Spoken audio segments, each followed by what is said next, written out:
जीत की पुकार सुनकर तुम्हारा दर्द मिटाने देवता आ रहे इग्नोर ना करे।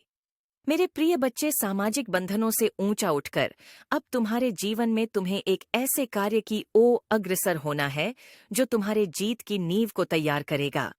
न केवल जीत की नींव तैयार होगी, बल्कि जीत के साथ ही तुम्हारी प्रगति चारों ओर फैल जाएगी। यह प्रगति न केवल आर्थिक होगी, बल्कि पूरी तरह से यह धर्मयुक्त, सांसारिक, सामाजिक, राजनैतिक, पारिवारिक और मानसिक, शारीरिक भी होगी। मेरे प्रिय बच्चे, अब यह जो जीत है, यह उस पुष्टि को सिद्ध करने का कार्य करेगा जो अब तक तुम करते आए हो। प्रिय बच्चे, जो मनुष्य सत्य के राह पर आगे बढ़ता है, जो मनुष्य धर्म के मार्ग का चयन करता है, उसकी राह में विपत्तियां आती ही हैं।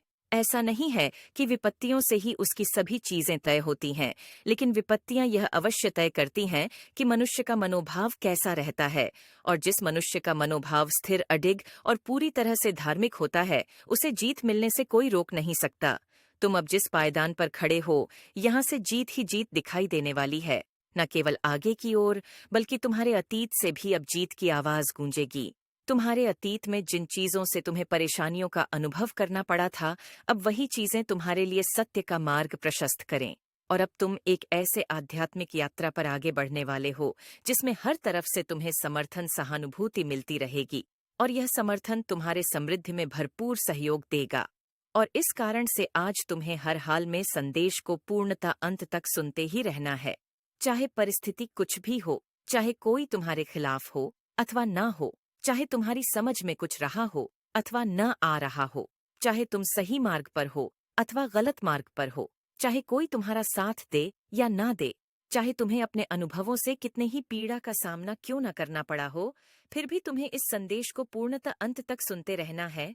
किसी भी हाल में इसे बीच में छोड़कर जाने की भूल नहीं करनी है, क्योंकि आज यह संदेश केवल संदेश मात्र नहीं है।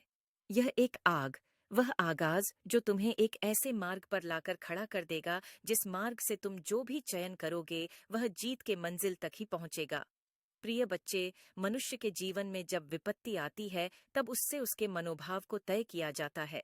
यह तय किया जाता है कि वह मनुष्य आगे जिम्मेदारी लेने के योग्य है भी अथवा नहीं।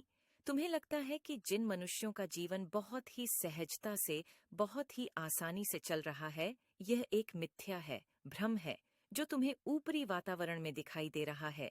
एक माया है, एक ऐसा जाल जो देखने में बड़ा ही मनमोहक प्रतीत होता है, किंतु जिसके भीतर जो छुपा होता है वह तुम सोच भी नहीं सकते। मेरे प्रिय बच्चे, तुम जिनके जीवन से प्रभावित हो, वास्तव में उनका जीवन इतना